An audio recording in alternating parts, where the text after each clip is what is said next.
I keep finding shoes full of blood at my doorstep. Hey there, I'm here with another video for you guys. If you enjoy these kinds of stories, make sure to subscribe. If not, well, I guess this is your last warning now. Let's get into the story. I worked as a security guard in a residential area. They were pretty expensive looking, but they were caked in mud and leaves.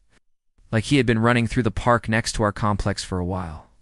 I watched as an officer walked toward the building holding a plastic bag.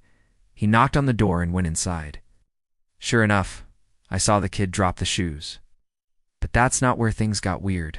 As the camera panned away, I could have sworn I saw a dark-colored liquid on the soles of the shoes. There were tiny little pebbles in the bottom of the cup. I pulled a few out and looked at them. They looked like they were from the park across the street. I knew that look. I walked there every morning to get coffee. I felt a shiver down my spine. I shrugged it off and chalked it up to a late night. I don't do anything that could jeopardize my job, so I chose to ignore the shoes and hope that whatever this was would stop. I never drank it. I never even touched it. But there it was every day, fresh hot coffee. This time, I rewound it until I saw the delivery guy leave. When I looked at the screen, I gasped. Sometimes they would be wet, sometimes dry. Sometimes they would be caked in mud and leaves, and sometimes they would be brand new. He looked at me with sad eyes and said, "Wait, why are you scared?" He stepped closer and I could see his face. He was only 12 or 13 years old. He looked at me and asked, "Do you have a cigarette?" I didn't know what to do with the shoes. I was going to throw them out, but then I hesitated. And if you did, please make sure to subscribe. We'll definitely be posting again. Bye. I looked at them for a moment, and then I knew exactly what I had to do. I laced up the shoes and started walking. I didn't want to touch them, but I also didn't want to leave them there, so I took them home. I looked at him for a moment and then shook my head. He sighed and looked down. "Okay, then can you give me a ride somewhere, please?" he asked. I hesitated, then nodded my head. I led him out the front door and to my car. I never saw the boy again, but I always found shoes. I looked up to see a boy climbing in. I froze. I knew exactly who it was, but I couldn't move. I finally found my voice and yelled, "Get away." The boy paused and stared at me. He looked startled, looked at me for a moment, and then he started laughing.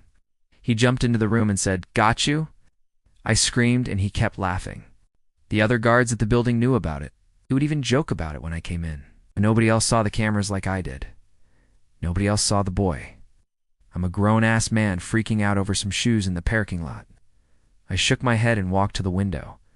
As I did, I noticed a pair of white sneakers by the door. Once again, they were completely soaked and covered in mud and leaves. I swear under my breath and went back to my computer to check the cameras. What I saw made my blood run cold. I woke him up when we got back to the building. He thanked me and told me to wait a second. He ran to his room and returned with a big smile, gave me a crumpled up piece of paper and said, "Here's my number. Call me sometime." I smiled and waved as he walked away. There were no pebbles in the bottom of the cups. Then I looked at the shoes. Now they were covered in mud and leaves. Just like the day before, I stared at the screen for a few seconds, and then it hit me. The boy from yesterday must have thrown them in the trash after seeing the cops arrive. That explained why they were wet. He probably got scared and ran away without them. Turns out the apartment the kid tried to break into was empty.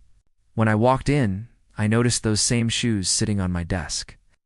I was confused because the cops were supposed to take them with them last night. I took a closer look and realized that the shoes were wet. Not just wet, they were soaked, like someone had stomped them into a puddle. He looked at it for a moment and then placed it gently on the floor. He then turned and walked away.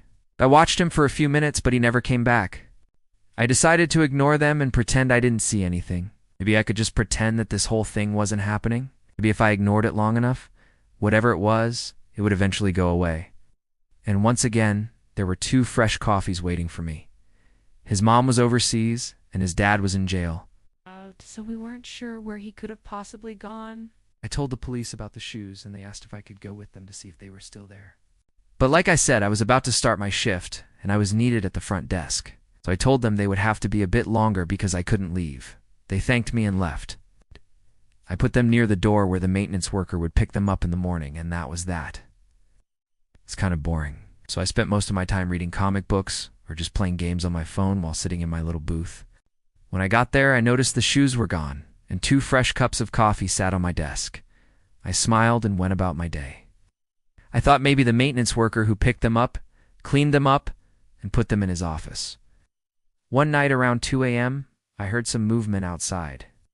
The sensors on my computer alerted me that someone had entered the premises. I looked out my window and saw a guy trying to break into one of the apartments. This was nothing new. We got a lot of teenagers messing around trying to sneak in their friends' apartments. So I grabbed my radio and called it in. It all started when I was 21 years old. When I opened the door, the kid panicked and ran off. That's when I noticed something weird. He dropped a pair of muddy sneakers. The next day I was changing shifts, so I didn't come back to the building until 8 hours later. Around 10 p.m. that night, I heard screaming. I looked outside and saw a cop car with its lights flashing. After they were gone, I decided to look at the cameras myself. The next morning, I came in early to switch my clothes. I didn't think much of it at first, but then I noticed something strange. And that's when I decided to look at the security footage. Then I started to laugh. I laughed for a long time. It was the same kid wearing those shoes. He stood by the door, taking off one of his muddy shoes. I should mention that I'm really not a coward. I work in security, but I've always been a rule follower. For the next 2 weeks, I came in to find shoes at my desk. There was always a cup of coffee waiting for me, too. One night I was working alone, and I heard a noise at the window. I ran to the door, and he stopped laughing. As we drove, I asked where he wanted to go. He told me to drive around. After a while, he fell asleep. That was the end of it. I never saw him again. The next day, I came in to find a pair of shoes and a note.